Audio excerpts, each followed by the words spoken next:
Relationship between દોષ and season.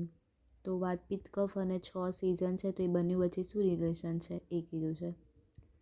શ્લોક નથી કહેવાનો, બટ આ પહેલી લાઈન કરી દે છે કે ચૈ પ્રકોપ પ્રશમા વાયો ગ્રીષ્મ આદિશુ ત્રીસુ. એટલે આ આવી રીતે શ્લોકની લાઈન મૂકી દેશે અને એક્સપ્લેન કરો એવું કે, તો ખબર પડી જોઈએ કે આ શ્લોકમાં આપણે રિલેશનશિપ લખવાનું છે દોષ અને સિઝનનું. તો આ શ્લોકમાં શું કીધું કે ચૈ પ્રકોપને પ્રશમ વાયુનું, ગ્રીષ્મમાં એનું ચૈ થશે એમ. એટલે આના પરથી આઈડિયા આવી જવો જોઈએ કે આમાં આપણે કયા ટૉપિક વિશે લખીશું. તો પહેલાં અહીંયા દોષ લખી દેવાના, વાત પિત્ત કફ, પછી સિઝનની આ જે સિક્વન્સ છે એ શિશિર વસંત ગ્રીષ્મ વર્ષા શરદ હેમંત. હવે ખાલી પ્રકોપનું યાદ રાખવાનું છે. શું? તો કે વર્ષા શરદ ને વસંત. તો અહીં લખી દીધું વર્ષા શરદ વસંત. હવે વર્ષાની આગળવાળી ઋતુ લખવાની ને વર્ષાની પાછળવાળી. તો વર્ષાની આગળવાળી ગ્રીષ્મ, વર્ષાની પાછળવાળી શરદ. શરદની આગળવાળી વર્ષા, શરદની પાછળવાળી હેમંત. વસંતની આગળવાળી શિશિર, પાછળવાળી ગ્રીષ્મ. એટલે એનું ચૈ પ્રકોપ પ્રશમનું આ ટેબલ બની જશે વાત પિત્ત કફનું. હવે એને સમજાવ્યું છે કે પહેલાં વાતની વાત કરી કે ગ્રીષ્મમાં વધશે થોડો, પછી પ્રકોપ થશે વર્ષામાં, શરદમાં શાંત થશે. તો એ કેમ થાય છે એ સમજાવ્યું.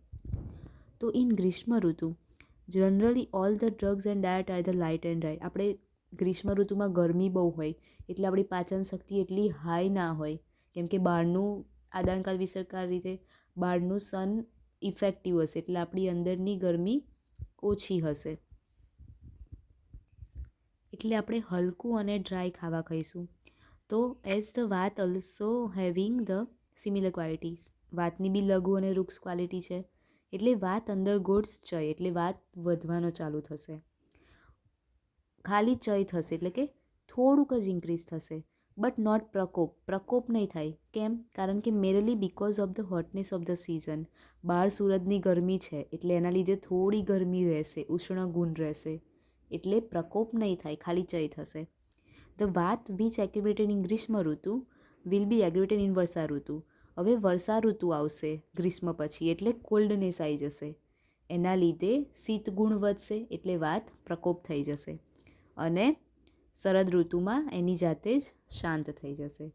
તો આ એની જે મિકેનિઝમ યાદ રાખવાની છે કે કેમનું વધશે આ જ ઋતુમાં, કેમ ઘટે છે અને કેમ બહુ જ વધી જાય છે. તો આ ટેબલ લખીને આ વાતનું સમજાયું. સેમ એવું પિત્તનું. પિત્તનું શું? વર્ષામાં ચય થશે. કેમ? તો કે પિત્ત અંડરગોઝ ઓનલી ચય because of the food substance these are possesses અમ્લ વિપાક. એ ટાઈમે આપણે અમ્લ વિપાકવાળું ખાઈશું એટલા માટે વર્ષા ઋતુ છે એટલે. બટ નોટ પ્રકોપ. પ્રકોપ નહીં થાય વર્ષા ઋતુમાં. Merely because of the coldness of season. કેમ કે ત્યાં ઠંડુ વાતાવરણ હશે. શીત ગુણના લીધે પ્રકોપ પિત્તનો નહીં થાય. ઉષ્ણના લીધે જ થાય, શીતના લીધે ના થાય. શીત ઓપોઝિટ થયું એટલે વધશે બટ માઇલ્ડલી ઇન્ક્રીઝ થશે.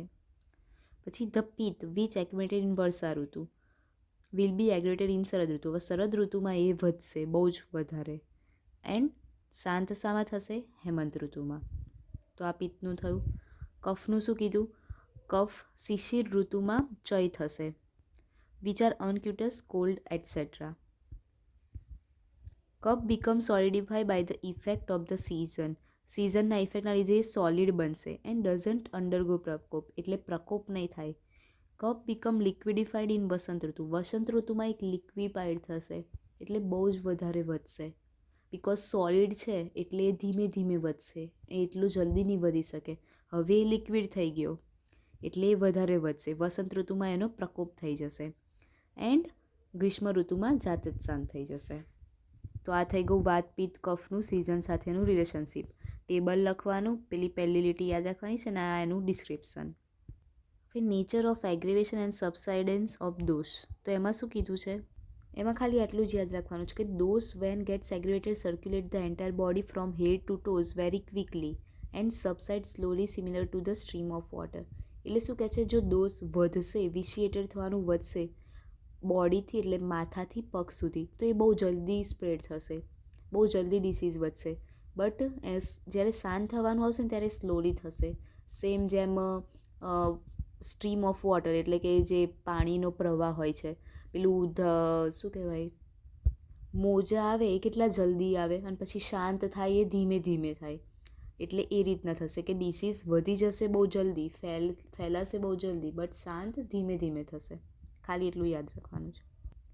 ડોસ વૈષમ્ય is the chief cause for the manifestation of disease. આમાં ખાલી એવું કીધું છે કે કોઈ બી ડિસીઝનું મેનિફેસ્ટેશન માટે ડોસ વૈષમ્ય મેઇન કોઝ છે. એટલે કે ડોસ બગડશે તો ડિસીઝ થવું જરૂરી થશે જ એમ. એટલે જો ડોસ બગડ્યો તો ડિસીઝ થયો. એટલે ડોસ બગડવું એ મેઇન કારણ થશે ડિસીઝનું. અને અહીંયા બર્ડ સાથે કમ્પેર કર્યું છે કે જે રીતે આખો દિવસ ઉડે ને નહીં. એટલે મેઇન કોઝ આપણી ડોસ બગડવા છે, એના લીધે ડિસીઝ થાય છે.